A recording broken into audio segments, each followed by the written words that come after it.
Hey guys. So, first of all, it's very early in the morning. I have not slept. I am on a mission because I very desperately need cash. So, I am looking to sell all of my childhood possessions. Beloved, favorite things. My favorite Pokemon game. My very first game console ever in my life. Pikachu, Game Boy. Na-na. Yeah, and just like everything that I don't use anymore. But anyway, yeah, I am tired. I always do these when I'm very tired. That's just when I feel like talking. And when I'm deepest in thought, and I'm like, oh, I gotta express this. And that's where I am. So, I always want to have a theme when I make one of these, because I'm putting it on YouTube. I can't just rant. It's not a vlog. It could be a vlog, but that's not what I'm going for. So, the topic here is possessions and attachment to them. I feel weird about this. It feels weird to be getting rid of these things, and I think part of this is something I think about pretty frequently, actually, has to do with the fact that I got robbed right before, right before I left college. My literal going away party. Granted, I did have multiple going away parties. I overdid it. Icarus flew too close to the sun. That left me in a deep depression that lasted a long, long time. I blamed myself for it. I let it happen. It is what it is. You live, you learn, you make very foolish, stupid mistakes. My parents got married at that age. That was even more stupid and foolish than letting yourself get robbed at your own going away party. Anyway, not to shade my parents, I was just making a joke that's, you get it. Self-depreciating, but also not. Anyway, I had some things that I really valued stolen from me. My Xbox that I had had for many years up to that point, and all my games on it, I just always had it. And then I didn't get another one for more than a year. I don't remember the exact timeline. And it didn't work it worked for about a month after I got it, and then just quit working. And I haven't even tried to use it again until like a month ago. So I've just not had an Xbox for about 2 years. Or any game system, except for like a 360, which I don't play. And I've just not played video games, which I've been fine with, because I see that as not very useful. As much as I'm wasting time doing every other thing, I still feel like playing video games is just the biggest waste of time. Just for me personally, I feel very guilty to play games. I still have gotten into my Switch a couple times. I got a remake of, well, not this exactly, but the game like this, Diamond. In an interesting way, a girl gave it to me that I saw for about a day. And it was like her boyfriend or ex-boyfriend, who knows. Toxic chick. Lied to me. Wasn't great. Wasn't great. Anyway, that's how these things go. Life. What a trip. I'm wearing 2 different baseball merchandise right now. Just to point that out. This was the only hat right here. My hair was a mess. So anyway, I feel weird about that. I think they stole my microphone. They stole my Switch.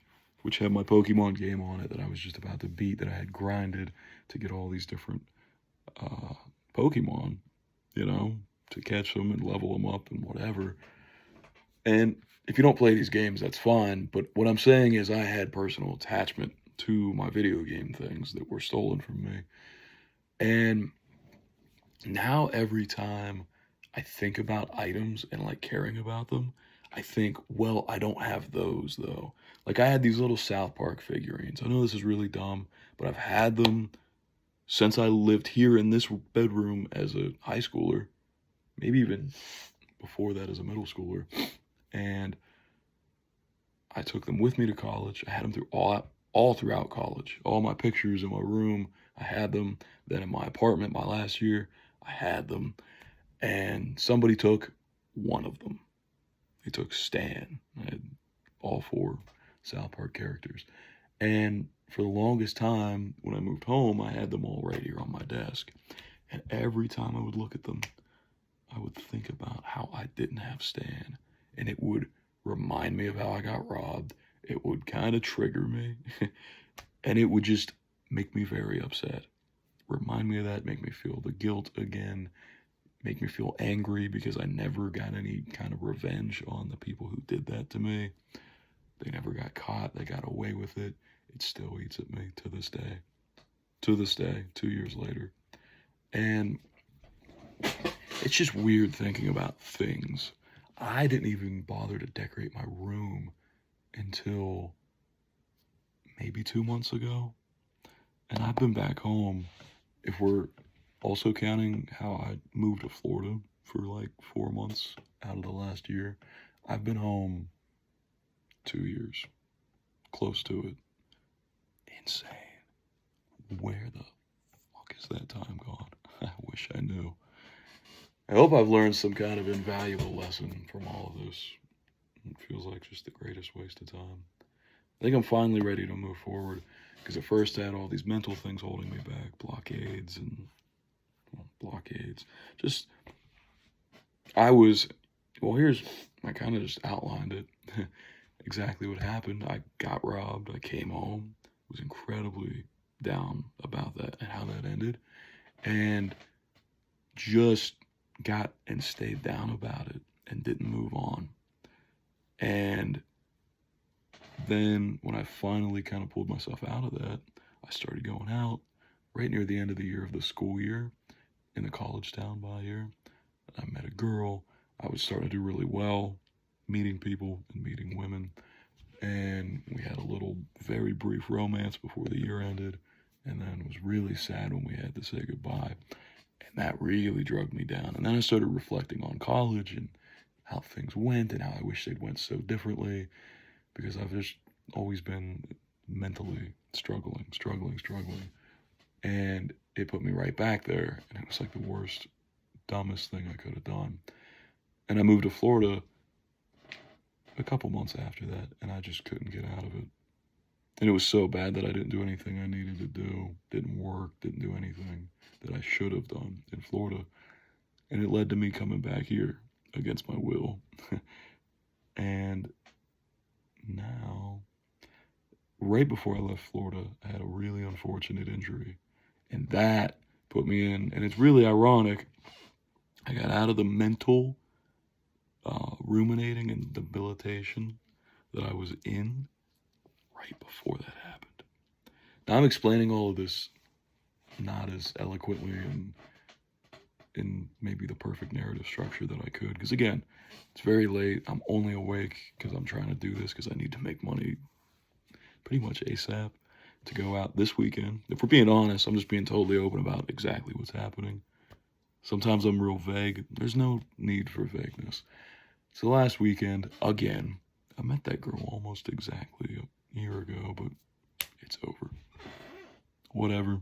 My favorite thing about it was just the fact that it was real. Because I've never really had that before. Not with someone in person. I had it over the internet with someone during COVID, and that's a whole nother can of worms that we're not opening today. But anyway, I've somehow talked for 10 minutes now. That's crazy. I don't know who the hell's listening to this because I'm not talking about things, but I'm going to get back to things. It has turned into a rambling vlog, so sorry. But yeah, I want to go out this weekend. I don't have cash. And I've let despair keep me down. And the injuries, the worst thing I've ever had to deal with. And it's just so ironic because as soon as I got out of my mental anguish, which was entirely self-imposed, I just couldn't quit ruminating. It was obsessive. It was excessive. It was insane. I drove people away. I drove people out of my life, people that were great, that I had great relationships with, women, everything. Just couldn't get over my past. And as soon as I got over it, within about 4 days, I had this incredibly unlucky injury. And I've just been so down about it because it was affecting me physically and mentally that I didn't go out. I once again didn't have any motivation to do anything, didn't get a job, couldn't even motivate myself to sell my shit and make enough cash to have enough to live off. I'm at an Etsy store and, well, actually, this isn't really related to that, but I let it go to shit. So I've just not been on top of stuff. But I recently have been doing a lot better mentally, despite what I'm dealing with. And I guess it's just growth. Like I said, unprecedented growth. But, so here's the point that I'm trying to get to. They say if you wait forever for things to be perfect. Fuck, I said that wrong. I say that wrong quite a bit. If you wait for things to be perfect, you will wait forever. Because things will never be perfect. That kind of looks a little better. Things will never be perfect. And I just told myself that this morning, actually. I thought, I really can move on because if I wait around for the injuries to heal, and then also I got into a car wreck, chasing the same shit I'm chasing now, going out trying to find girls, and I hit a patch of ice that night. Still dealing with the problems with my car and my body. My hands and feet go numb randomly. And it all just doesn't feel real. These injuries just don't feel real. Like, such a hard time believing that they happened, rather than it being like this traumatic thing that I feel pain to think about, like my past really bad experiences would be. These just don't even feel real. But also the passage of time that's been happening feels completely unreal. Completely unreal. So I've been having a good time recently, despite what I'm going through, which has certainly weighed me down.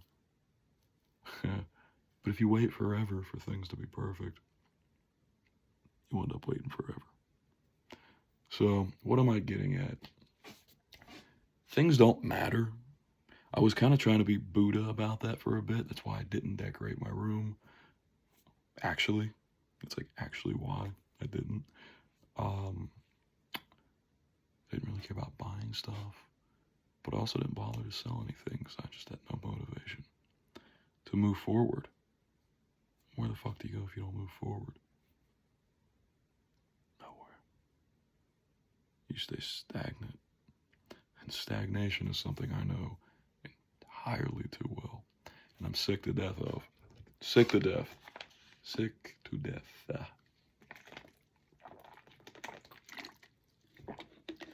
And I gotta quit my bad old habits that I've lived in forever. It's time for them to end. Anyway, this isn't all about me. I'm hoping there's some lessons to be learned through my struggles. I'm gonna try to sell my old Pokemon shit. I loved Pokemon as a kid. I still love Pokemon, to be fair. And all my other old video games, clothes, whatever, make some money. And then go do everything else I gotta do. I'm gonna get a job that isn't just related to my career, which I'd love to do, but I work in film, so that's not always possible. But I'm gonna get the hell out of here. Might move back to Florida. My very first video on this channel was me talking about how to quit ruminating. And it was shortly before I actually got over it, maybe a month or so before, and about just as long before my injury, before I ever realized just how bad things could really get. And I guess it serves as a reminder that shit can always get worse. So just be grateful, I guess, no matter how bad it is, it could always get worse. A lot worse. Till you're dead. Not to be morbid, but like, it's kind of the truth. Anyway, that's pretty much it. That came out a lot longer than I expected. But if you enjoyed, I mean, this was probably one of my most directionless videos, making it for myself. And that's okay. Some of these are going to be for me. Some will be for you guys. Some will be for both. Hopefully this is for both. But if you enjoyed, subscribe for more. You're going to have a lot more content just like this, and just like the other stuff on here. Hopefully it's not been too low this whole time. And hopefully you can hear me good too. That might be important. So yeah, subscribe if you are into this and you want to see more of it. Might just change your life, or at least brighten your day. And like the video, leave a comment, let me know what you think. And alright, that's enough. Oh yeah, selling the guitar too. We'll see how all that goes. This is stuff I meant to do at least a year ago. Now that the school year's ending, I feel the drive. I need to get the hell out of here. I need money immediately. I can't wait around anymore. I gotta move on and pray that my body will heal and do everything I can. I'm so young to have these problems. But this is just a period of my life, and I think I'll look back and it'll be over eventually. That's what I'm saying. That's what I'm hoping for. And like I said, it could always get worse. So you gotta appreciate what you got. And I hate to be downbeat. I don't want to be all the time, but it is a constant thing. Sometimes some things you have to learn to live with. But we're out here doing our best that we can. The best, my best. I don't even know what words are right now. Sorry. Anyway, there's my very empty closet. Whoops. Good night, good morning. I love you. Be safe.